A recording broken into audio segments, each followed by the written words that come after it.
కాలే నీకు నాకు మూడో రోజులు తేడా. ఆ రోజు మా ఊళ్ళోనే మొదటి జెండా ఎగిరేసినాం. సుదర్శన్ గారు నీకు తెలుసు, నువ్వు ఎక్కడున్నావు తెలంగాణ ఉద్యమంలో.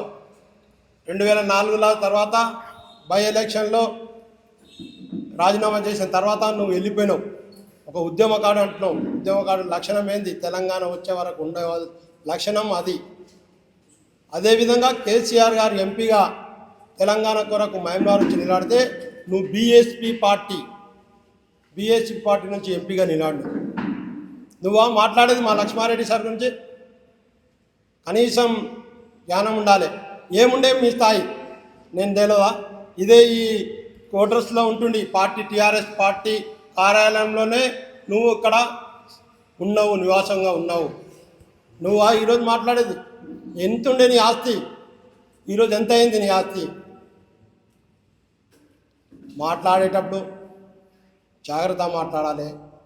నీకు సాయం చేసిన నాయకుడు లక్ష్మారెడ్డి, అట్లాంటి నాయకుని బట్టి మాట్లాడతావా?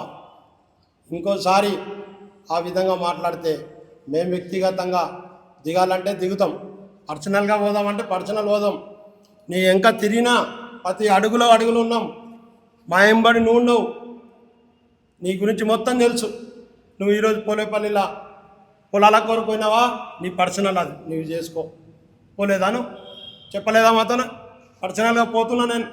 నాకు నష్టం లక్ష్మణ్ సార్ ఏం చేయలేదు, నాకు న్యాయమే చేసిండు, కానీ నా పర్సనల్ విషయాల్లో పోతున్నాను.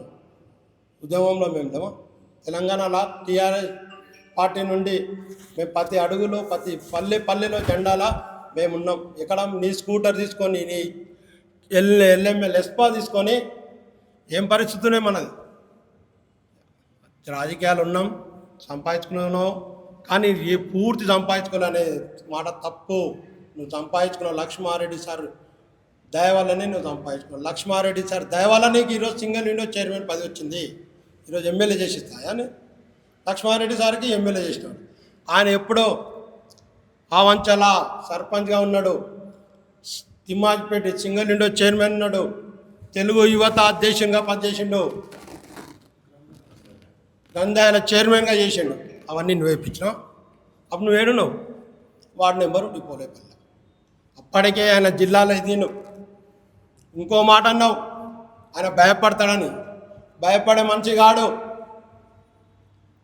ఇండిపెండెంట్ వేసి ఎవరికి రాని ఇప్పటివరకు జిల్లాలో 20,000 ఓట్ల పైచిలకు తెచ్చిన నాయకుడు లక్ష్మారెడ్డి గారు.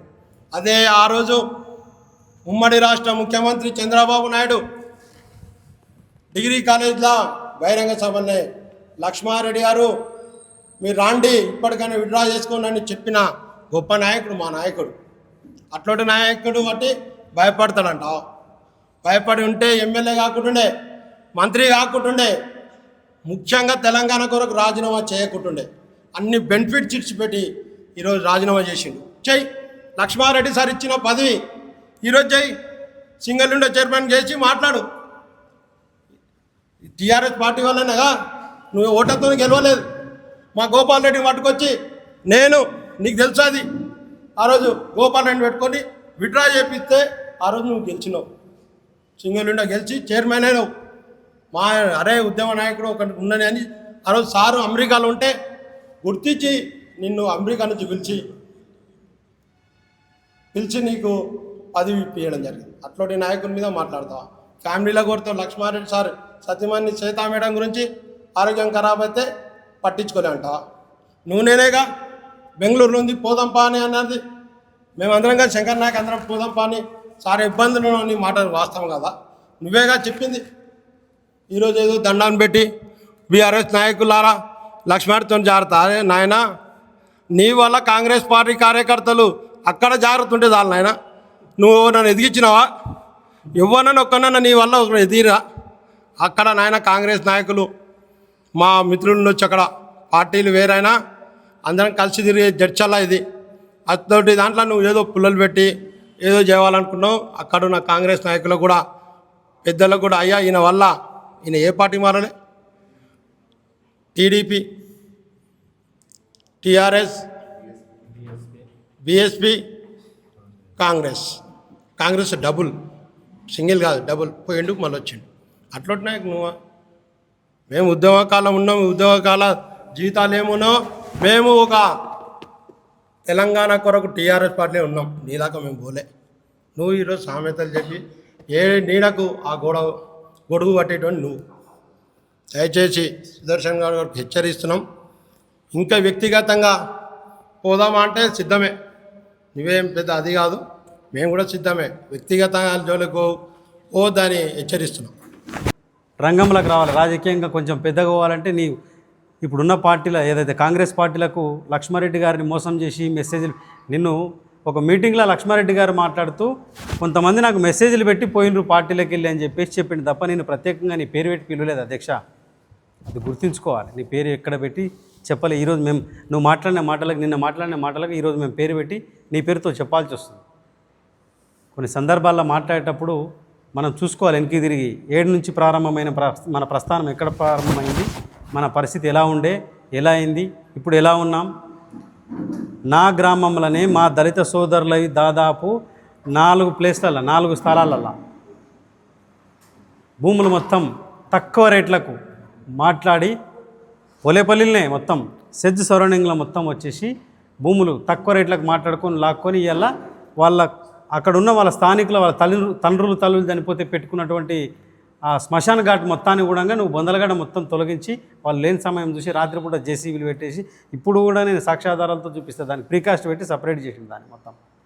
అదేవిధంగా ఇలా నువ్వు పార్టీ మారడానికి ముఖ్య కారణం ఏంది? పోయినావు నీ పార్టీ నువ్వు అక్కడ పోయినావు చేసుకో. నీలాంటి వాళ్ళు పార్టీలు మారితే అవతల కాంగ్రెస్ పార్టీలో ఉన్న కార్యకర్తలు ఏం కావాలి, సీనియర్స్ ఏం కావాలి? నువ్వు ఇట్లా పోయి అక్కడ నీకు ఏడుకోతాడు, నీకు పదవి కావాలనేది ఒక ఆకాంక్ష. మరి కాంగ్రెస్ పార్టీలో సీనియర్స్ ఉన్నారు, వాళ్ళు ఏం కావాలి?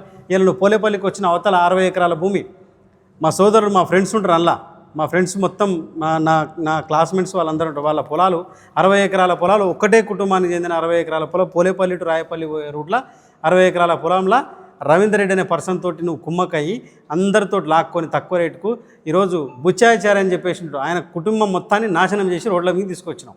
నువ్వు ఇచ్చిన పైసలన్నీ వాళ్ళకి ఏం చేసినావు? న్యాయం ఏమైనా జరిగిందా? పెద్దపల్లిలో అదే రకంగా చేసిండు, పోలేపల్లిలో అదే రకంగా చేసిండు. నీకు పొలాల కాడ నీకు స్వలాభం కోసం వ్యాపారం చేసుకుంటూ చేసుకో, కానీ మందిని నాశనం చేయదు, నష్టం చేయదు కదా. ఇలా నువ్వు మాట్లాడుతూ లక్ష్మారెడ్డి గారి గురించి మాట్లాడతావు, శ్వేతమ్మ గురించి మాట్లాడతావు, ఏ నైతిక హక్కు ఉందని మాట్లాడుతున్నావు. ఇలా నువ్వు పార్టీ మారిన తర్వాత ఇతర పార్టీ గురించి మాట్లాడేవద్దు. నువ్వు నీకేమన్యాయం జరిగిందని చెప్పేసి మాట్లాడుతున్నావు. ఇలా ఆయన వ్యక్తిగతంగా నువ్వు క్యారెక్టర్ అసాసినేషన్ చేస్తావా?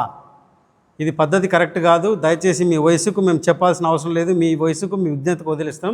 అర్థం చేసుకుని ఇప్పుడైనా మారుతారని ఆశిస్తున్నా, అంతే. చెవాకులకు వెళ్ళడం జరిగింది, అది సరైన పద్ధతి కాదు. ఇంకోసారి రిపీట్ అయితే నాలుక చీరుస్తామని ఈ పత్రికా ముఖంగా హెచ్చరిస్తున్నాము. అదేవిధంగా 2004లో టీఆర్ఎస్ కాంగ్రెస్ పొత్తున్నప్పుడు ఎంపీటీసీ టికెట్లు అమ్ముకున్న బాపతి నీవు, అలాంటిది మా నాయకుని మీద మాట్లాడడం సరైనది కాదు. అదేవిధంగా నీవు లక్ష్మారెడ్డి సార్ భయపడతారని అంటున్నావు, కానీ 99లో ఇండిపెండెంట్గా నిలబడ్డప్పుడు ఉమ్మడి ఆంధ్రప్రదేశ్ ముఖ్యమంత్రి నారా చంద్రబాబు నాయుడు కూడా పిలిచినారు. అదేవిధంగా ఆ రోజు నాగం జనార్దన్ రెడ్డి, మందా జగన్నాథం వస్తే కూడా ఉరికించిన చరిత్ర ఈ జడ్చెల్ల లక్ష్మణ సైనికులది. అవన్నీ మర్చిపోయి ఈరోజు మాట్లాడుతున్నావు. నువ్వు ఎంతకైనా వ్యక్తిగతంగా పోతే మేము ఎంతకైనా తెగిస్తామని హెచ్చరిస్తున్నాము.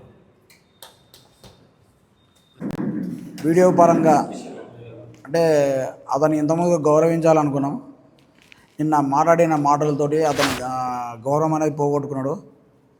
సుదర్శన్ గౌడ్ గారు, ఇంతకుముందు సుదర్శన్ అన్నగారు అని పిలుస్తుంటే ఈరోజుతో సుదర్శన్ గౌడ్ గారు, మీరు నిన్న మాట్లాడిన మాటలు, మీ పొందలేని సమాధానాలు, మీరు ఒక ఇద్దరు పెట్టుకొని మాట్లాడుకోము అంటే మీ కరికి మీరేమనుకుంటే ఒక హీరో అనుకుంటున్నారు. ఒక ప్రెస్ మీట్ పెట్టి రోజు ఒకటి ఎమ్మెల్యే గారి గురించి మీరు ఏది పడితే అది మాట్లాడుతుంటే మీరు ఒక హీరోలాగా అనుకుంటున్నారు. మొన్న లక్ష్మీనారాయణ సార్ గారు చెప్పింది ఏంది, నీ ఒక్కరు కాదు కొద్దిమంది పార్టీ వదిలిపెట్టి వెళ్ళిపోయిన మెసేజ్ పెట్టిన వాళ్ళ గురించి చెప్పారు. అంటే నువ్వు కూడా మెసేజ్ పెట్టినా అంటే నువ్వు సార్ని కాల ఏలా మొక్కి మెసేజ్ పెట్టి నీ సొంత స్వలాభం కోసము నువ్వు కాంగ్రెస్ పార్టీలో జాయిన్ అయినావు, అంతే కదా. నీ సొంత స్వలాభం కోసమే జాయిన్ అయినావు కదా. నువ్వు పిఎస్సిఏ చైర్మన్ చేసిన తర్వాత, లక్ష్మణరెడ్డి గారి పుణ్యాన నువ్వు పిఎస్సిఏ చైర్మన్ చేసిన తర్వాత నువ్వు ఎన్ని అవతోకలు చేసినా నేను సార్ని హెచ్చరించండి. నిన్ను ఓసారి నిన్ను డైరెక్ట్ మార్కెట్లో పిలిచి మార్కెట్లో అందరి ముందర రైతుల ముందర నేను హెచ్చరించిండు, అవి మర్చిపోయావా? నువ్వు ఇంకా మర్చిపోలేదు అనుకుంటా. నువ్వు ఈరోజు కాంగ్రెస్ పార్టీలో ఉండి ఏదో ఒకటి నీ ఒక గుర్తింపు కోసం అతలో ఎవరు నిన్ను పట్టించుకోవట్లేదు అందరూ అంటున్నారు. ఈరోజు కాంగ్రెస్ పార్టీలో నువ్వు ఒక పార్టీలు అంటే జంపింగ్ జిల్లానే అన్నమాట. నువ్వు ఇట్లాంటి మాటలు ఇంకొకసారి లక్ష్మణరెడ్డి గారి పైన గురించి ఇట్లా అవాకు చెవాకులు పీల్చిన మాట్లాడానుకో, నువ్వు సమాధానాలు కావాలి కదా, మేము సమాధానాలు ఇస్తాం. మరి ఉదయం నుంచి నీకు ఫోన్ చేస్తున్నాం కదా, మరి ఫోన్ చేసి మాకు సమాధానం ఇవ్వచ్చు కదా, మరి ఆ ఫోన్లో అడిగినా మాకు సమాధానం మేము ఇస్తున్నాయి కదా. మరి నువ్వు అంత దూరం లక్ష్మణరెడ్డి గారి గురించి మాట్లాడు కార్యకర్త దగ్గర మాట్లాడు. నువ్వేం మాట్లాడుతున్నావు లాస్ట్ చివరిగా? బీఆర్ఎస్ కార్యకర్తలారా మీరు జాగ్రత్తగా ఉండాలని అంటున్నావు. మేము కూడా అదే చెప్తున్నాం, కాంగ్రెస్ కార్యకర్తలారా ఇలాంటి నమ్మక ద్రోహి దగ్గర మీరు జాగ్రత్తగా ఉండండి. నేను నట్టేంట ముంచి నేను పరిశీలన చేయడంలో నెంబర్ 1 దొంగ వీడు చెప్తున్నాం కదా. ఈరోజు కూడా మేము అనుకోలేదు, అన్న అని పిలిచే గౌరవం ఉన్నతో అన్నాం.